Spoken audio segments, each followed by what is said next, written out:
तो बाजार की थोड़ी सी हम देख रहे हैं कि सुस्त शुरुआत हुई है। निफ्टी बैंक की जो गिरावट है 75 अंकों के आसपास की है। निफ्टी सपाट कारोबार कर रहा है, जैसे कि इंडिकेशंस आ रहे थे प्री ओपन से, लेकिन नतीजों के दम पर हम देख रहे हैं कि बजाज फाइनेंस 4% ऊपर है और टाटा मोटर्स आज का बड़ा एक्सीडेंट, 7% से ज्यादा की गिरावट। आज 52 हफ्ते के निचले स्तर पर भी फिसल गया और 700 रुपए का लेवल भी तोड़ दिया। तो कुछ चिंताएं उभर के आ रही हैं टाटा मोटर्स के नतीजों में। मार्जिन में हमने कॉम्प्रेशन देखा है और ये जो चिंता है निवेशकों को परेशान कर रही है। जेएलआर के नंबर हालांकि अच्छे हैं, लेकिन बाजार ने उसको नजरअंदाज किया है। आगे इस पर और विस्तार से चर्चा करेंगे, लेकिन फटाफट ओपनिंग ट्रेड्स की तरफ बढ़ते हैं। शुरुआत करेंगे कुणाल जी, आपसे बताइए आपका ट्रेड क्या होगा, क्या खरीदेंगे आप?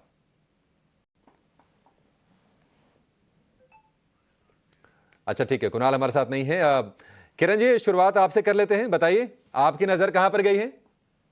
सुबह से हमने डिस्कस किया था मेटल सेक्टर और आईटी दोनों में। हमने टाटा, एक में टाटा स्टील और नौकरी.com दिया था। काफी अच्छी मूवमेंट और ओपनिंग हुई दोनों स्टॉक की, तो वो कंटिन्यू रहेगा। एक और मेटल सेक्टर में ही हमें जो अपॉर्चुनिटी दिख रही है वो जेएसडब्ल्यू स्टील के अंदर है। जेएसडब्ल्यू स्टील के आप चार्ट देखोगे तो 200 दिन की और 20 दिन की मूविंग एवरेज को संभालते हुए ट्रेड कर रहा है। लास्ट 3 दिन के हाइस के ऊपर भी ट्रेड कर रहा है। तो 940 के आसपास ट्रेडिंग चल रही है। मेरे हिसाब से लॉन्ग करना चाहिए, 930 का हमें स्टॉप लॉस मेंटेन करना चाहिए। और 1 से 2 दिन में 970 980 तक के लेवल आपको जेएसडब्ल्यू स्टील में देखने को मिल सकते हैं। तो JSW steel as of now हमें ओपनिंग ट्रेड के लिए काफी अच्छा लगता है। तो 70 980 तक के लेवल आपको देखने को मिल सकते हैं जेएसडब्ल्यू स्टील के शेयर में। तो टाटा स्टील तो ऑलरेडी आपको सजेस्ट किया था किरण जी ने, जेएसडब्ल्यू स्टील को भी उनकी लिस्ट में आप शामिल कर लीजिए। 979 80 के लेवल आप मान के चलिए। 930 रुपए का स्टॉप लॉस, 10 12 रुपए नीचे का। रचित, आप बताइए आपको क्या पसंद आ रहा है, कहां कहां पर आपको स्ट्रक्चर अच्छे दिख रहे हैं? सर अभी आते ही मैंने 2 कॉल दी थी। फॉर्चुनेटली उनके टारगेट्स भी हिट हो गए और अभी जब मैं बैक स्टेज बैठा था तो मैं डिम्पी सर की कमेंट्री सुन रहा था और उसी में से मैंने एक कॉल निकाल ली है। आइशर मोटर्स, क्योंकि देखिए ऑटो में एक स्ट्रेंथ की बात हो रही है, ऑटो में हमें फोकस करना होगा और इसका जो पूरा पोर्टफोलियो है बहुत अच्छा है। आप आइशर मोटर्स को यहाँ पे ले सकते हैं। स्टॉप लॉस होगा 5080 का और टारगेट होगा 5310। इन दो लेवल्स के लिए आइशर मोटर्स में आप 1 से 2 दिन में ये मूवमेंट देख सकते हैं। ठीक है, 5310, 5310 रुपए तक के टारगेट आयशर मोटर्स के लिए। लेकिन ऑटो के एक और शेयर की बात करेंगे। मयूरेश जी, आपसे ही हमने बातचीत की थी टाटा मोटर्स के बारे में। ये करेक्शन आपको थोड़ी और गहराती हुई दिख रही है, क्योंकि थोड़ा सा शुरुआत में ना लगा कि थोड़ा पैनिक जैसा माहौल है। 790 रुपए के आसपास के, 690 के माफ कीजिएगा, प्राइसेस आ गए हैं। इसको आप अपॉर्चुनिटी के तौर पर देख रहे हैं? नहीं, मुझे लगता है कि थोड़ा रुकना चाहिए, जैसे मैंने कहा भी था। वेट एंड वॉच करना चाहिए। आई थिंक दो रीजन। आई थिंक जो जेएलआर का पोर्टफोलियो है, यूरोप में काफी इवॉल्वमेंट हो रही है। जैसे हम ट्रैक करते हैं यूरोपियन मार्केट्स भी। आई थिंक जो कंपटीशन है, थोड़ी जो इलेक्ट्रिकल मोबिलिटी प्लेटफॉर्म्स की तरफ का एक जो स्पेंडिंग पैटर्न है या जो डिमांड है, ये थोड़ी आई थिंक वेरी कर सकती है। जो एक बहुत ऑप्टिमिस्टिक व्यू था, वहां पे थोड़ा भी एक दिक्कतें बढ़ने लग गई है। और इसलिए आई थिंक ये जो पोर्टफोलियो है, because there has been accelerated investments happening, a large part of their cash flows have been diverted out there. और डिमांड कैसे उभर के वापस आती है, specifically I think North America और चाइना के मार्केट में। चाइना में आपने देखा होगा उनकी जो लोकल मैन्युफैक्चरर है, वो जो मॉडल्स बना रही है वहां पे इलेक्ट्रिक मोबिलिटी की प्लेटफॉर्म्स की shape, size, design, I think काफी लाजवाब है। और इसलिए मुझे लगता है आई थिंक ये थोड़ा जो फेज है ये थोड़ा पैची रह सकता है। तो मुझे लगता है थोड़ा वेटेड वॉच करें, जल्दबाजी।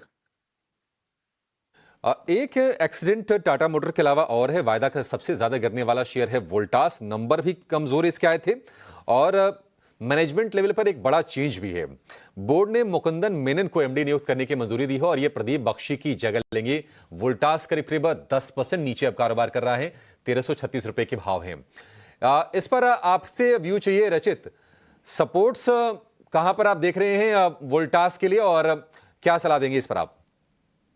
देखिए वोल्टास के जिस तरीके से नंबर्स आए, अगर आप उनमें थोड़ा सा भी डीप डाउन करेंगे तो आपको ये भी समझ में आ जाएगा कि धीरे धीरे इनका जो पूरा का पूरा मार्केट शेयर है वो बहुत हद तक कम होता जा रहा है और ये किसी भी कंपनी के लिए एक बहुत चिंताजनक बात हो सकती है। तो इसमें मैं ये सजेस्ट करूंगा कि आज इसको आप फ्री एक बार छोड़ें। एक बहुत बेसिक बात है, there is no point catching a falling knife. एक बार ये कहीं सेटल हो, अगर नियर अबाउट आपको 1180 और 1200 का लेवल देखने को मिले और वहां पे स्टेबिलिटी मिले, तो फिर अपना कुछ ध्यान इसमें लगाएं। अदरवाइज जिस तरीके के नंबर हैं और जिस तरीके का अब इसका पूरा परफॉर्मेंस हो रहा है, इससे दूरी बनाए रखना ज्यादा बेटर होगा। ठीक है, अभी आप इससे दूर रहें वोल्टास के शेयर से। आज का स्टार परफॉर्मर अगर हम वायदा स्पेस में अगर बात करें तो वो है केपीआईटी टिक। कल इसके नंबर अच्छे आए थे, मैनेजमेंट की कमेंट्री अच्छी थी और 2 दिन में करीब 200 रुपए के आसपास की तेजी आ गई है। 7.5% की तेजी आज भी दिख रही है, कल भी करीब 8-9% ये शेयर चला हुआ था। तो बिग शो केपीआईटी टिक का। इस पर व्यू आपसे चाहिए मयूरेश जी। मिड कैप स्पेस में इस शेयर ने ना पहले भी अपनी चाल से लोगों को थोड़ा सा प्रभावित किया है। केपीआईटी टेक आपको कैसी लग रही कंपनी अभी है? नहीं, स्पेसिफिकली पोस्ट नंबर्स और मैनेजमेंट कमेंट्री आई थिंक वो आप प्राइस एक्शन में देख ही रहे हैं, क्योंकि जहां दूसरी मैनेजमेंट कमेंट्रीज काफी आई थिंक एक रीजनेबल सी कमेंट्री दे रही है। केपीआईटी के मैनेजमेंट ने बहुत ऑप्टिमिस्टिक कमेंट्री दी है। इनफैक्ट बोल रहे हैं 21% के ऊपर मार्जिन रह सकती है, कांस्टेंट करेंसी में रेवेन्यू ग्रोथ ठीक ठाक रह सकता है। ये R&D स्पेस में इनके पास जो कॉन्ट्रैक्ट विंस है from large clients, deal wins या क्लाइंट विंस, ये भी कई क्वाइट सिग्निफिकेंट हो सकते हैं। तो आई थिंक कमेंट्री काफी ऑप्टिमिस्टिक लग रही है, और इसको मद्देनजर रखते मुझे लगता है वो प्राइस में इंडिकेशन है। ऑब्वियसली वैल्यूएशंस को अगर मैं मैप करूं और प्राइस एक्शन को मैप करूं, जैसे मार्केट में इंडिया में देखते हैं, ऑब्वियसली ब्रोकन डाउन स्टॉक था, उभरने की कोशिश कर रहा है, बट वैल्यूएशन मुझे लगता है अभी भी महंगे है फॉर केपीआई। एब्सोल्युटली। तो चलिए, ये एक फंडामेंटल आउटलुक केपीआईटी टेक्नोलॉजीज पर। बहरहाल इस वक्त जो मजबूती आप देख रहे हैं रिजल्ट बैक्ड इम्पैक्ट है, अच्छे नतीजे और साथ ही ब्रोकरेज के रिपोर्ट्स भी हैं, जिसके चलते केपीआईटी टेक्नोलॉजीज फोकस रडार पर रहेगा। लेकिन फ्लैट शुरुआत हमने देखी बाजार की, और इस वक्त भी इंडेक्सेस पर चाहे बेंचमार्क हो या फिर ब्रॉडर मार्केट्स नजर होनी चाहिए। स्मॉल कैप मिड कैप में अब भी मजबूती के साइंस या कह सकते हैं कि स्टॉक स्पेसिफिक अप्रोचेस जरूर नजर आएंगे। Nifty realty top sectoral gainer है, जहां पर सबसे ज्यादा मजबूती ब्रिगेड एंटरप्राइजेस में देखने को मिलेगी। अच्छे नतीजे और उसका एक इंपैक्ट ब्रिगेड एंटरप्राइजेस के स्टॉक में नजर आएगा। Nifty auto top sectoral loser है, जहां टाटा मोटर्स, टीवीएस मोटर्स जैसे काउंटर्स हैं, जहां पर गेन्स फ्रिजल आउट होते हुए इस वक्त नजर आएंगे। और अच्छी खासी मजबूती के बीच हरे निशान के साथ रियल एस्टेट सेक्टर में मजबूती, और इसी के ठीक पीछे energy space, pharma, PSU bank और मेटल, साथ ही कंजम्पशन में भी थोड़ा बहुत मोमेंटम आज के सत्र में देखने को मिल रहा है। लेकिन इसके अलावा अगर स्टॉक स्पेसिफिक अप्रोचेस की बात करें, त्रिवेणी टर्बाइन के स्टॉक प्राइस को और साथ ही एनटीपीसी दोनों को एक साथ लेकर आना चाहिए। त्रिवेणी टर्बाइन के स्टॉक में मजबूती कल भी देखने को मिली थी, 290 करोड़ का ऑर्डर विन कंपनी को एनटीपीसी से मिला है।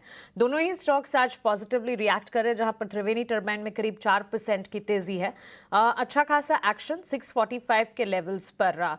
रचित एक राय आपसे जानना चाहेंगे, त्रिवेणी टर्बाइन साथ ही एनटीपीसी को भी देख लीजिएगा, वहां पर भी हम देख रहे हैं 1.5 से 2% की मजबूती इस वक्त शार्प अपसर्ज नजर आ रहा है।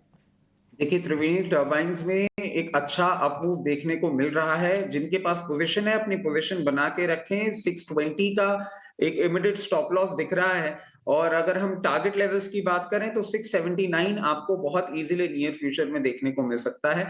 एनटीपीसी डेफिनेटली एक रन अप कर रहा है, बट एक चीज है कि बहुत ज्यादा एक्सपेक्टेशंस ना रखें। अराउंड 336 के लेवल्स आपको नियर फ्यूचर में देखने को मिल सकते हैं, और 318 का आप इसमें एक स्टॉप लॉस बना के रखें। दोनों स्टॉक्स